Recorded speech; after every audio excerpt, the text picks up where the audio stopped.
So when we're watching these events online or on the computer or on the television, I see it as like a tuning fork. It rings a certain note in our own bones, in our own nervous system, in our own bodies.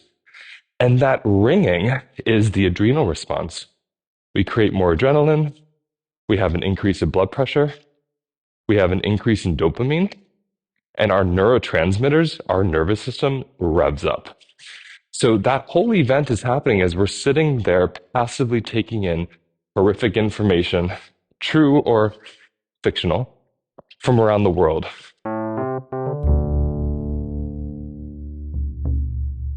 Hello, my friends. Today I am recording this as I walk through a very cold neighborhood in central Pennsylvania where I grew up. We're visiting my family. And as I was walking, I was just getting a sense of a little teaching or a little piece of information I wanted to share with you. I'm really enjoying this podcast style of just putting in my headphones and speaking to you when I feel inspired instead of sitting at my office with my microphone, kind of looking at a list of topics that have been requested that I've been wanting to talk about. It feels more voluptuous to do it right now when it's happening in the moment. So I wanted to talk about media and the somatics of experiencing in your body something that isn't happening in your neighborhood or in your state or even in your country, and what this does and how we can begin to play with it. The word I use for this, the term I use, is called somatic empathy, meaning I empathize sensationally with what I hear, what I see, or even what I imagine. And what's fascinating about media, what's fascinating about watching the news, is you're getting images of someone else's often pain or terror or horror or dismay over and over and over again. Now, what's interesting about that for me is I grew up with the television. So there were no computers, there were no cell phones. So you would wait for the news, you'd watch about an hour of horror, and then you would go to a funny sitcom like The Simpsons. But now, because we have social media, we have Facebook, we have YouTube, we have endless news cycles on the internet, you can just stream or scroll for hours any kind of horror that may be going on in the world. Now, why am I focused on horror? Because horror does something very interesting to the body. Horror creates an adrenal response in the body as if we're experiencing the event ourselves. Think about going to a horror film. Think about going to the cinema and watching a thriller, something really suspenseful, something really gory, or something that has a lot of shock. You feel that heat in your body. You notice your hands tensing. You are sitting at the edge of your seat, leaning in, hoping that something good is going to happen on the screen or that it's going to end soon or that the character will live. You're somatically empathizing with the character and you know it's a movie. I know a lot of people in my private practice, my wife is one of these people, who cannot watch a horror film or anything suspenseful or even something that depicts a trauma. If she watches something in the early part of the day, she can't sleep later that night. So 10, 12 hours later, her body's still revved up. I'm sure a bunch of you are like that as well. The somatic empathy is very high. And this is an example where the body's nervous system is unable to be flexible and say, oh, that's something that wasn't real. It was happening on the screen, and now here I am in my home, I'm okay. And then the body would settle. It's almost like the body's reenacting a trauma response itself by watching something traumatic. And now I'm just talking about movies. When we talk about the news, we're speaking about real life people. And when we're talking about groups of people and we belong to that group of people, then we start really identifying with them. If it's something where a woman is assaulted, many women are going to feel that in their bones and bodies, right? If there's a racialized trauma, many people of that race or skin tone is going to feel that in their bodies. So when we're watching these events online or on the computer or on the television, I see it as like a tuning fork. It rings a certain note in our own bones, in our own nervous system, in our own bodies. And that ringing is the adrenal response. We create more adrenaline. we have an increase in blood pressure, we have an increase in dopamine, and our neurotransmitters, our nervous system revs up. So that whole event is happening as we're sitting there passively taking in horrific information, true or fictional, from around the world. And I want you to pause to feel that right now. Think of something you've recently seen or heard. Think of something you watched that was really tragic or painful or shocking or scary or angering or overwhelming. And notice right now where you feel that in your body. Put your hand there. Where do you feel the place inside of you that tenses up, that has a sense of pressure, that has an overwhelm or a tension or fear or constriction? This is your body somatically empathizing. It is bracing for impact as if it is experiencing the situation itself. Now, this is part one, right? The physiology of somatic empathy. What does my body do physically, posturally, in response to witnessing something that isn't even happening around me, right? I'm talking about through a screen only. Now, part two, when you leave the screen, when you put your phone down, when you go to bed, when you go back to work, when you go to take a shower or take care of your kids or go out with friends, your body is still in that place you just felt. That pressure, that constriction, that terror, that overwhelm, that still lives in you. So your body is going into your world, your actual life, in a bracing posture. Now, whenever a body goes into a situation bracing, it's expecting threat. Bracing, constriction, is the body preparing itself for something bad to happen. This is why a few minutes ago I said I'm focusing on horror right now, because this is what horror does. When you watch a romantic comedy and you're laughing and crying, when you watch a comedy and you're like howling in laughter, when you watch a documentary that's about the beautiful regeneration of the coral reefs, you don't leave brace. You leave with an open heart. Your shoulders are down. You're breathing a little deeper. You're grounded. You're looking around the world looking for connection, not expecting threat.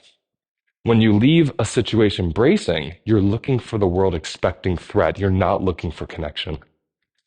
So there's this ongoing posture, biology of trauma and stress that just gets activated and initiated over and over again when we're taking in horror, especially horror that doesn't have to do with us. Now, I'm going to pinpoint that so you can understand what I'm talking about. When I'm watching something that's happening in Sri Lanka or Gaza or Israel or Texas, and I live in New York State, my somatic empathy is feeling those people's experiences, right?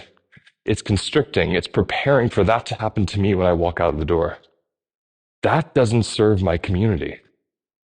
I'm walking into my community where none of that is happening right now, in a braced posture, expecting threat and shutting down against connection. So I'm not going into the world co-regulating with people or trees or land. I'm not going into the world eating co-regulating whole foods that settle my body and actually help the earth. I'm going into my world braced, defensive, scared, mistrusting, and overwhelmed.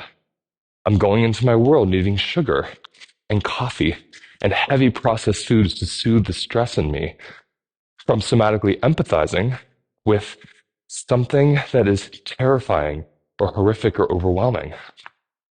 Now, this doesn't mean you're supposed to turn a blind eye to injustice around the world, but it also does. I'm going to hold both of those here. Like, what do we do about this? Well, one, this is an individual question.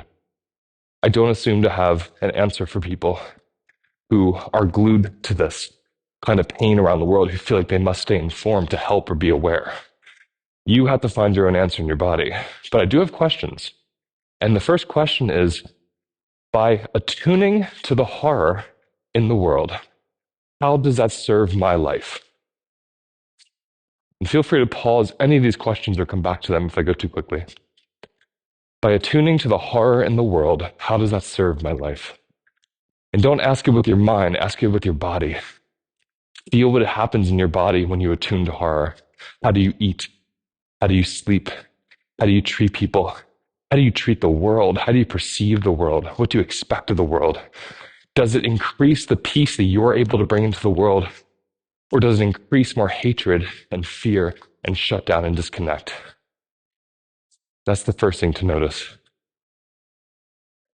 The second thing to notice, when I attune to horror, when I attune to pain in the world, how do I show up to the people in need in my local community? When you're driving through town and you see someone cold on a bench, do you reach out to them? When you're walking through the store and a human walks by you, are you looking at your phone or are you looking in their eyes to just have a 3-4 second connection with an open heart? Do you have food banks, clothing banks? Do you have community centers where you can volunteer your time or give money to help people in need? Who needs you locally, and who do you accidentally bypass when you're attuning to someone else's destruction in the world? There's a big difference for me between awareness and attunement. I have watched probably every video I could of situations happening around the world. Things like the Congo cobalt mines in Africa. Things like workers being mistreated in Chinese factories. Uyghur Muslims being colonized and essentially killed off by the Chinese government. Innocent children being bombed in Gaza. Innocent Israeli children being bombed on October 7th or lit on fire. I've seen a lot of horror like many of you have. And the difference for me is I haven't attuned to it. I feel it in my heart. Even as I say it, my stomach turns a little bit. And then I look around and I see where I am. I'm in Pennsylvania. I have the privilege of safety. They, who I'm watching, do not. By attuning to their horror as if it's my own, I do the most privileged thing I can imagine, which is I decide to feel horror when I don't have to. They don't have a choice. I do. I don't use that choice. I don't use that privilege against them. I use it in honor of them. I remember growing up and someone would die, and there'd be this idea that they died. Let's remember their life and let's live their memory through us. So let's invoke and use what they don't have the privilege to use anymore because they're dead to make a beautiful playground paradise on this planet. So whenever I see horror, I feel it. I sit with it. I empathize with it. None of us can help to somatically empathize. But then I pendulate my orientation and my attunement to where I am now. And I ask myself, how does this energy want to live here? How can I show gratitude to the people down the street who are kind and peaceful when I just watched someone shooting someone in the streets on a video? How do I show gratitude to the country I live in, where I have certain privileges that I just couldn't have in other countries? How do I use my privilege of safety and connection to affect change where I live? Attuning to where we are while honoring what we somatically empathize with is a very beautiful practice for me that keeps me grounded, that keeps me here, that gives me more capacity to show up to people and to myself and to my own life, to take care of this animal body so it can take care of many other people and help many other people. So I felt like sharing that with you this morning. My walk is just about to end. I hope this resonates for you. I hope this takes you somewhere in your body, maybe gives you something you needed to hear or see or feel. Just notice the difference. Am I confusing my reality for what I'm seeing on the TV? Or can I fluidly go between both? Can I witness something, feel it, but at the same time deeply understand and feel that's not my situation? And what emerges from that clarity? Thank you and good luck.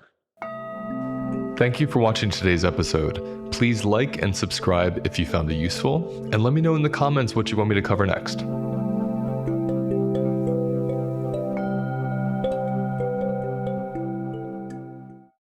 I have developed a 4-week self-paced course that takes 18 years of my personal and professional experience and puts it into one place where you can easily and quickly learn the foundations of recovering from stress and trauma.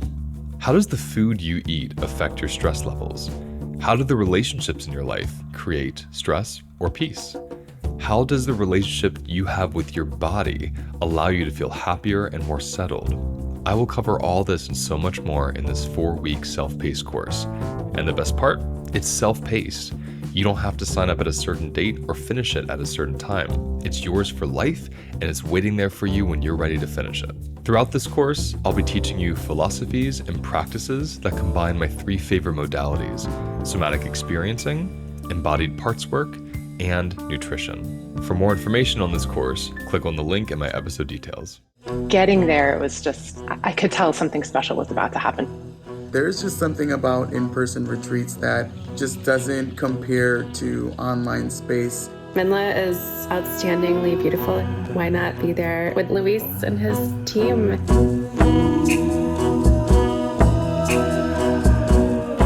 My body knew that something intense was going to happen in the most beautiful way. It was all about getting what each and every one of us needed and what the community needed. My biggest takeaway is that I got introduced to myself. We're just a bunch of misfits trying to find community with one another, and that's where my heart just blasted open because I felt like seen, and yeah, it was beautiful. I loved it.